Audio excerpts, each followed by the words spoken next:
Tēnā koutou katoa te whānau. Tēnā koe te rangatira matua Ian mō tō karakia kia mātou, nau nei whakatua atu, te rawhatia ki tō tātou iriki. Nō reira rā, tēnā koe, tēnā koe, tēnā koe. Just like to say that it's a real honour to be here again in Tairawhiti to celebrate the successes of men. Vic and I and Jeremy here travel all around New Zealand. We go into prisons, we go into gang pads, and we talk about our stories as victims of abuse, becoming perpetrators of abuse. The common theme that we have come across over the last year has been fathers and the word potential. Last year, a couple of weeks ago, I was up at the youth wing up in Ngāwha prison. Spoke to 25 young inmates up there. 17 was the youngest. And they had stories to tell. And let me tell you, it was quite emotional. And they wrote a song. They wrote a song about their mothers. What was missing out of that equation were fathers. Now, I'm reminded of a young man in a New Zealand film called Boy. And we all remember the beginning of that movie where the children were moko, were grandchildren, and Nanny was in the picture. Don't know where Papa was, but Boy's dad was in prison. What we saw happening there was something that happens throughout New Zealand was Nanny going to a tangi, the kids pushing the hamba 80, and then the young fellow was left in charge of the little ones, where tikanga was practiced, karakia was said, the older children cooked the kai, made sure the little ones were taken care of, did the dishes together, tucked them into bed.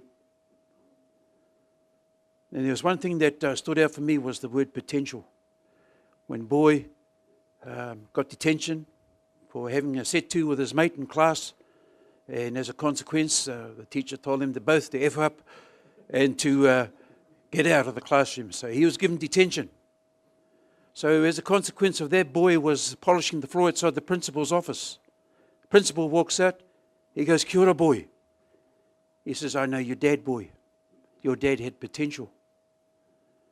And then Boy says to the principal, "Sir, what's potential?"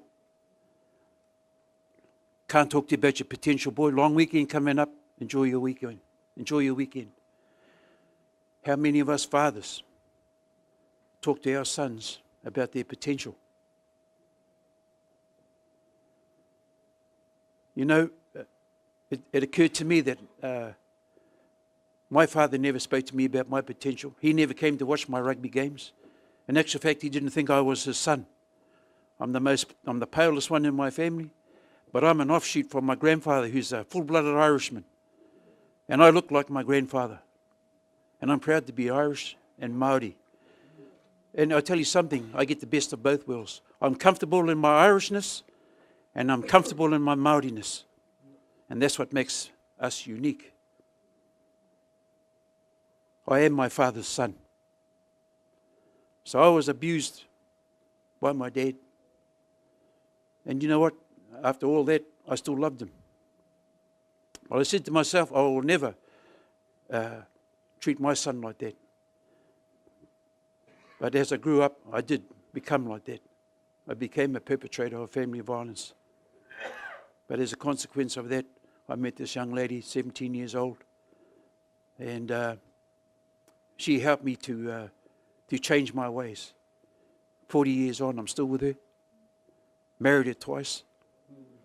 And still in love. And I want to say this, that, you know, when the man changes, the dynamics of the family change. Because by and large, it is us men that create the atmosphere in the home, whether it's good or whether it's bad. And I found out early in my change that I had to be a man that listened to my wife, because my wife liked communicating, because women do communicate. They're unique creatures. They really are, because they talk. They talk a lot. And you know, when women have problems, they set up institutes like Women's Refuge, Mana Wahine, Māori Women's Welfare League, knitting clubs, all those sorts of things. Us men don't have that sort of thing going on. I remember when my wife used to go to the pub when we were drinkers, she'll say to her friends, I'm going to the toilet, want to come? She'd have all these band of women following her to the toilet. And they're having a chinwag all the way there, yabba, yabba, yabba.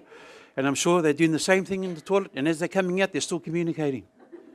Now, I couldn't go to this brother here, hey bro, I'm going to the toilet, want to come?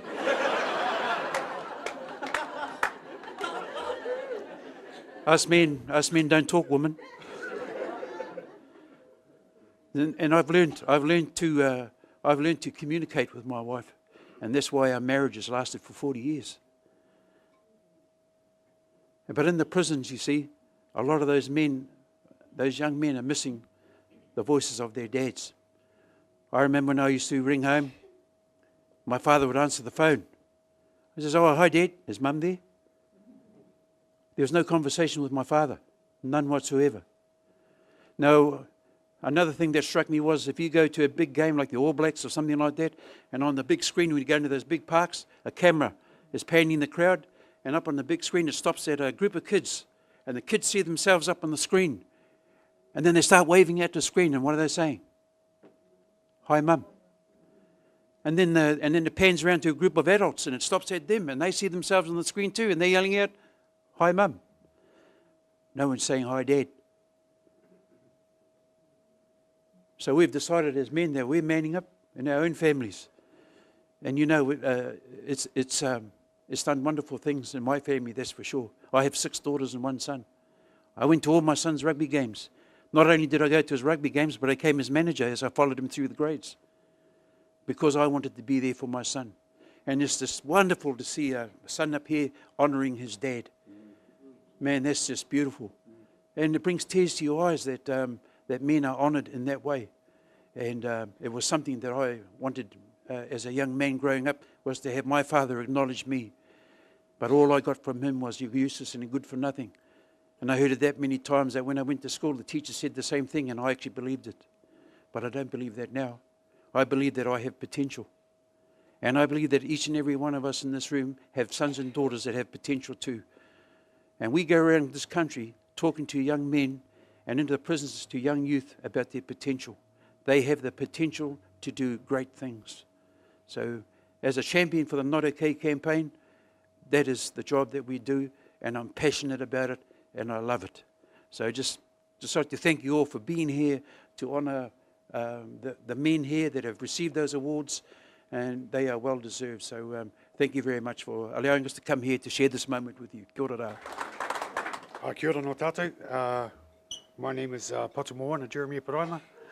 I'm from Ngāti Raukawa, ki te Tonga, Foxton.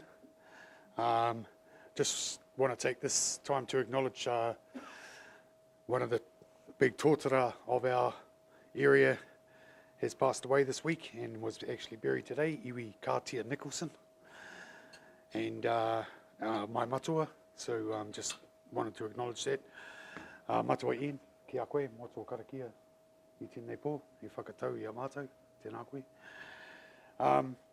I've been working alongside Vic and more recently Phil with It's Not Okay campaign since November of 2011. Prior to that, a perpetrator of domestic violence on multiple partners and also 3 children that I brought up through that world. And what I've got, which is, I believe, a real privilege, what I've been able to get, is an opportunity to take a whole lot of crap that I dealt out, and that was dealt to me as a kid, which sent me on this path, and to turn it into some positives for other families, for other men. And it's about us men. 90% of this stuff, over 90% of this stuff is perpetrated by males. It's us men that are getting it wrong. And it's us that need to start standing up and making the change. That's why I do what I do now. For the last couple of years also, I see a couple of police officers in the room. I've been contracted to the New Zealand Police College. So we're also talking to all recruit wings that come in to give them an insight into the world of what they're about to deal with, which is a lot of their work. All the agencies, you know, are starting to get on board. So initially when we started, we were just talking to groups of perpetrators in corrections and prisons and stuff like that, you know, guys that could really identify with what we were talking about because we lived and did what they were doing, or, you know, had been doing. But now these other agencies and everything like that and the police are all trying to get on board to have some understanding of men like us and how we can get to a place where we're so far removed from reality as to what we think is okay to bring out, to do in our families, and to have some understanding of how we got to that place. And I have to say that although we got there because of role models or stuff that happened to us as kids, we also got to a stage in our lives where we started to make choices ourselves. And they weren't a fully educated choice. It's like anything. I'm sure there's builders out here, electricians and everything like that. If you didn't have a hammer, you couldn't do your building job properly. If you didn't have a circuit tester, you couldn't check the electricity properly. And what a lot of us men, and Phil touched on it, the people see the outward man, the man that's doing a whole lot of stuff wrong, but no one seems to take the time to think that there's a story behind that, and the fact that we were once all victims ourselves and we've gone on to carry on. You know, between you know, females and males growing up, a lot of the times when you have a conversation, the childhood is the same, and sometimes the women carry on to be victims for all their lives after their parents have done it to partners, but at a certain stage in life men turn to perpetrate it. We swap and we start to take on the mantle of perpetrating this stuff, but it does come down to the choices that we make in our life. But what we need is not incarceration. It's not locked away, you know, give up, throw away the keys. There's nobody like that. What we need is a full toolkit on how to operate properly, and going to agencies and stuff like that, which is, you know, readily available nowadays, which was never before. You know, there wasn't that many places. Everyone's touched on it tonight. There's not much out there for men. Sometimes in the communities we go to, men put their hand up and there's nothing in their community for them once we leave. Once we've had a conversation with them, there's no wraparound services. You know, it's hard. So it's about getting men to, you know, getting some help there for men, and getting behind the men to help them make change. That's why we do what we do. And I'm not the typical stereotype that people have of ex-gang members, guys with no jobs and everything like that, all drinking all day and smoking drugs all day. These are the guys that are perpetrating domestic violence. I've been in retail management all my life. So manager of Mitre 10 Foxton, Mitre 10 Levin, New World Foxton, group rentals in Wanganui, captains of all my rugby teams and everything like that. So a stand-up citizen, I guess, to everybody else's eyes, but still this sort of stuff going on in the homes. And that's a misconception that's still out there, that this is a Pacific Island and Māori problem, and it only happens in lower socioeconomic areas. Well, that's not true. It's across the board. In reality, some of the more highly educated or that are better at hiding it and have a lot more to lose. So, you know, that's what it's about for me, is going around and just telling a story of change and what it took to make me change. And it was hard work to change, because when you've been doing that stuff for a long time, you're in a world where you feel safe. And all of a sudden at 40-something, someone's telling you to change your whole lifestyle, what you know, where you've been in charge, king of the castle. I do what I do if I go and speak to 200 guys, or if I speak to 10. If the light goes on for one guy in the room, then it was worth our ride. This is it. The It's Not Okay campaign team. This is it. That covers the whole of New Zealand.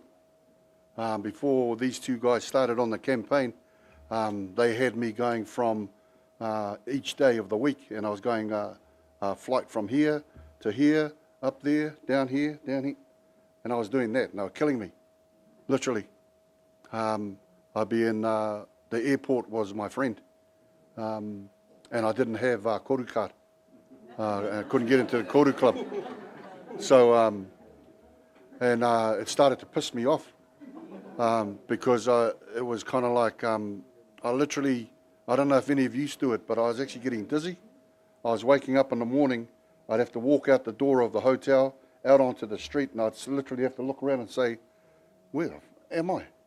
Because I literally didn't know where I was. And so I said to the campaign, take me somewhere, leave me there for a week, and that way I can get something done and my head could stop spinning. And then find me some others to do this work, because it was just too big. I came from a normal background as a Samoan. I got hidings from my dad and my mum, my uncles, my cousins, my aunties. They were all allowed to give me a hiding, and that was normal. I grew up with this normal. I took it into my life, and the one thing I said though is that if I ever have a missus, if I ever give a girlfriend, a woman, a baby, children, I would never ever whack them with a machete like my dad did to me. Because I thought that to me that was the ultimate. So I've never ever smacked any of my kids with a machete. When my dad used to discipline me with the machete, he used to cut my arms and cut my legs. He would always hit me with the flat of the blade. Thank God. But I was always scared it was going to come this way and I was going to lose something. To me, that was the ultimate. My dad was huge, and I'm just this little kid getting this whacking out in the front lawn or the back lawn where I was cutting the grass. And so I had this mentality that the bigger you were, the better it was for me. Because no one was bigger than my dad. Nobody. And so I would be scared of these little fellas because I didn't know what they had. But the bigger you were, the better it was for me because I found ways to take you out. I became like one of those guys that received his award. You know, we actually trained.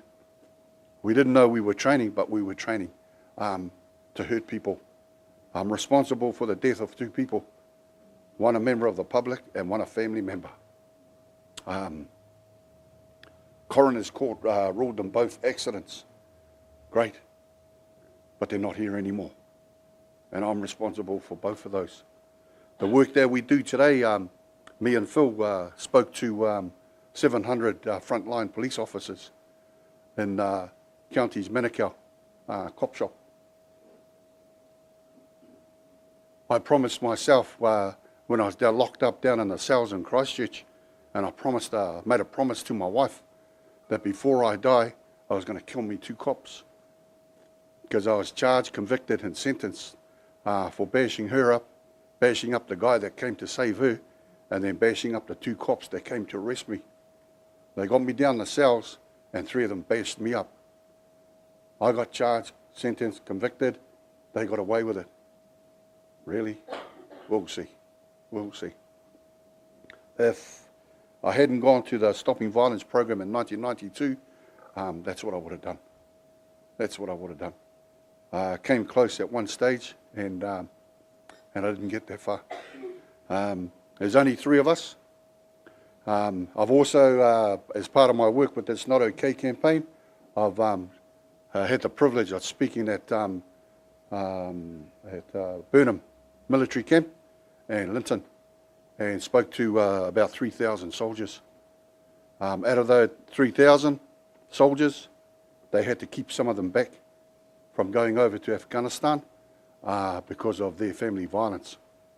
And they asked me if I could go down to the Padres, and if anyone wanted to come and talk to me afterwards, I'd be down there. So I went down there, and there were 9 of them soldiers lined up. Those 9 couldn't go over. One of the guys had just punched over his mum. Another one had pushed his wife to the ground. She grabbed a knife and had stabbed him in the leg. And he didn't tell anybody until that day. So it's not just what we call shitheads that are doing it. There are police officers and our military that need that help as well. In our journey down here these last few days, our slave driver over there, hear that one over there? Has been keeping us busy, and I'm sorry to say to Tairawhiti, we went round to some of your programs for the children here, and it was just probably the saddest things we've seen for quite a while. There's all these young women and young men just shattered after we shared our stories, and they were shattered because it's their story as well. I do this exercise where I ask questions, and it's my life journey. And it starts off, if you as a child were beaten up by other children, if that's you, please stand. All the way through to, if you're responsible for the death of, please stand. These kids were standing. And they weren't just crying, they were broken kids. And the sad thing about it is we have to leave afterwards, you know, because there's not enough services around. I was just saying to Trish over here that we should have taken her with us. We should have taken her with us. But everything just happens on the spur of the moment, and Tim kept us busy. There's not enough of us to do this work. In September, Phil and I go over to Perth. There's a crew over there called Iwi Riders, and they want our help over there because Iwi Riders is all expat Kiwis, and they've formed themselves into a crew. They're not a gang. They're just all the Kiwis over there that have got all the toys. So they need our help over there. They start to go crazy. So we'll be going over there in September. One of the roles that we had down here, we have a badge. These are our badges. It's called Safe Man, Safe Family. And how do you know that that man is a safe man? Okay, I'll tell you. The family say so. The police can say so, your lawyer can say so, probation, social welfare, your neighbour, your gang. But at the end of the day, your family have to give you permission to do this work. And that's what we have. We've got that from our families. So we've been down here, and last night we badged up 3 of the Tauawhi men. And those 3 men are at the back here. Boys, can you stand?